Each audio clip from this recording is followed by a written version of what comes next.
Mga kabayan, kung mapapansin ninyo, mas malalaki ang bunga ng isang puno ng sili na ito kaysa dito sa isa. At alam niyo kung bakit ito ay mas malaki at ito ay mas marami ang bunga itong isang ito dahil so ay ating pinruning. Binawasan natin yung ibang dahon na katulad nitong malalaki. Dahil pag ito ating binawas, imbes na ito ay sisip-sip pa ng nutrients na pupunta dito sa bunga ay hindi na, didiretso na sa bunga. Kaya mas maganda ating babawasan. Pruning ito, yan. Yan, atin ang babawasan mga kabayan ng dahon. At pangalawa pa, pag ating nabawasan, gumagaan yung dinadala ng puno, tumitibay. Yan.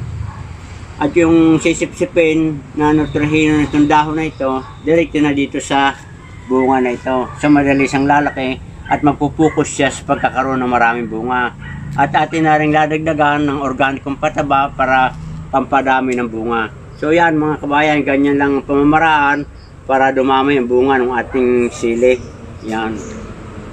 So yan mga kabayan, ganyan lamang ang pamamaraan para dumami ang bunga ng ating sili. Good luck and good health. Magandang araw sa inyong lahat.